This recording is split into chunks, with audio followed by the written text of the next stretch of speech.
उधर आपको बता दें कि उत्तराखंड में भारी बारिश का कहर थमने का नाम नहीं ले रहा।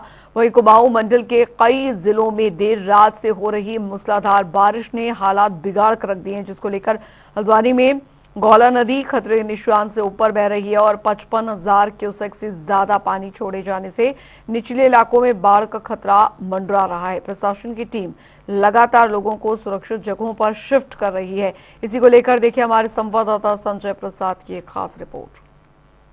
नैनीताल समेत पूरे कुमाऊं में कल देर रात से ही भारी बारिश का दौर जारी है और इसी के साथ ही जो नदियों का जल स्तर है अब वो धीरे धीरे बढ़ने लगा है।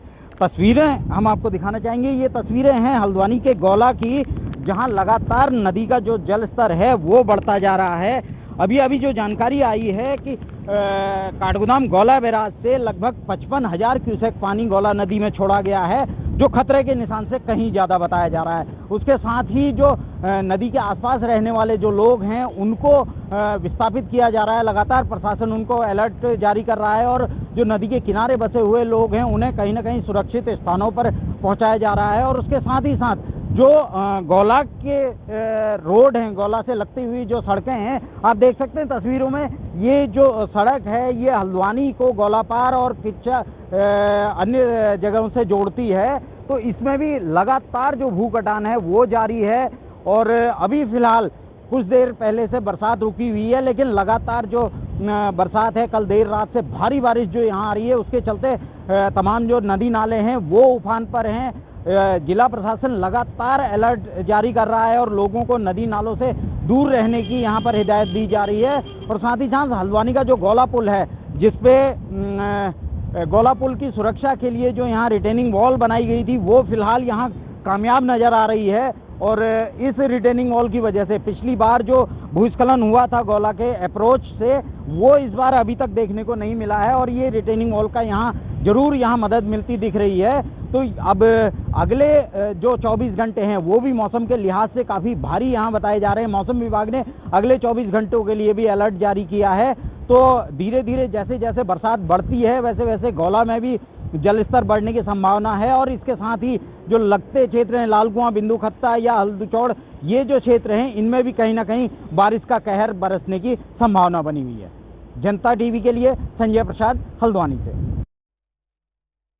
क्या स्थिति है बरसात की, क्योंकि लगातार कल रात से बरसात हो रही है, शहर की क्या स्थिति है, गौला की क्या स्थिति बनी है? हाँ, कल लगातार 2 दिनों से लगातार बारिश हो रही है। रेड अलर्ट है, सभी को अलर्ट पे रखा गया है। सारी हमारी QRT अपने क्षेत्र में भ्रमण कर रही हैं। कुछ स्थान जो संवेदनशील थे गौला नदी के किनारे, वहाँ से हमने मकान खाली करवाए हैं, उनके लिए राहत शिविर बनाया गया। इसी प्रकार से लालकुआं में भी VIP गेट के आसपास करीबन 60-70 परिवारों को हमने अभी शेल्टर होम में रखा है। और अभी भी गौला का जलस्तर बढ़ रहा है और जो NH का जो चेक डैम था वो क्षतिग्रस्त हुआ है। मार्ग अभी सारे सुचारू हैं। काठगोदाम में गौला के किनारे रहने वाले लोगों के लिए क्या कुछ आपने व्यवस्था अभी तक की है? हाँ, जो लोग काठगोदाम में गौला नदी किनारे रह रहे थे वो अत्यंत संवेदनशील स्थल है, जहाँ पे कभी भी जलस्तर बढ़ने पे कोई भी जनहानि या अन्य प्रकार की हानि हो सकती है।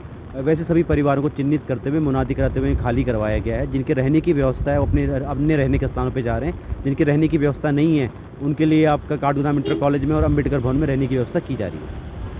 नहीं, देखिए, आज तक की तारीख में देखिए हम लोग मैं हमेशा कहता हूँ ना, अच्छे को अच्छा कहना चाहिए, बुरे को बुरा कहना चाहिए। आज की तारीख में इस प्रशासन की मैं एक तारीफ करूँगा कि इन्होंने समय से पहली बारी, चाहे इसमें DM मैडम हो, अन्य लोगों में उनकी तारीफ कर रहा हूँ आपके माध्यम से, कि उन्होंने बहुत बढ़िया तरीके से, मैं देख रहा था लगातार बारिश आने से पहले भी और बारिश के समय भी, जो नालों की जो खुदाई JCB के माध्यम से गहराई करवाई, आज उसकी वजह से हल्द्वानी में कहीं पे भी जल भराव की स्थिति नहीं आई है। तो इसलिए पहले तो मेरी वो तारीफ स्वीकार कर ले, वरना उन्हें लगता होगा कि ये तो केवल हमारी बुराई करने के लिए आया है। लेकिन हाँ, प्रदेश व्यापी जिस प्रकार से आपदा बनी हुई है, देखिए हम तो हिले हुए हैं। जिस प्रकार से हम देख रहे हैं हिमाचल में कैसी स्थिति हम देख रहे हैं, जम्मू कश्मीर में कैसी स्थिति है, हमारे पंजाब के लोग, और मैं आग्रह भी करता हूं आपके माध्यम से कि जो पंजाब के लोग हैं, हमेशा कोई स्थिति आती है वो सबसे पहले आगे हाथ बढ़ाते हैं। आज पंजाब में जो स्थिति है, अवश्य हम सब लोगों को वहाँ पे योगदान अपना सुनिश्चित करना चाहिए। और बस ईश्वर से यही प्रार्थना है कि उत्तराखंड को, क्योंकि अभी भी 3 दिन का रेड अलर्ट है, तो ईश्वर करे सब कोई जान माल का हमें नुकसान ना हो। और मेरी फिर से सरकार से एक गुहार है, हमारे पास देखिए टेक्नोलॉजी इतनी महंगी नहीं है, टेक्नोलॉजी जिसकी बात मैं कर रहा हूँ, जो अर्ली वार्निंग सिस्टम बन सकता है। ड्रोन्स का इस्तेमाल करना है, आप ड्रोन्स का इस्तेमाल करिए, और जहाँ पे, क्योंकि आप पे सैटेलाइट इमेजरी है ही कि कहाँ पे मौसम किस प्रकार से बन रहा है, आप ड्रोन्स का इस्तेमाल करके अर्ली वार्निंग सिस्टम आप लागू कर सकते हैं। उधर उत्तरकाशी के धरासू बैंड और पुराने थाना धरासू के बीच गंगोत्री हाईवे भूस्खलन से अवरुद्ध हो गया, जिसमें 12 लोग फंस गए। वहीं सूचना पर थाना धरासू पुलिस और एसडीआरएफ की टीम तुरंत मौके पर पहुंची, जिसके बाद टीम ने फंसे लोगों को 2 से 2.5 किलोमीटर भूस्खलन क्षेत्र पार करवाया और उन्हें सुरक्षित नांगड़ी चिनियाली सौंड होटल तक पहुंचाया।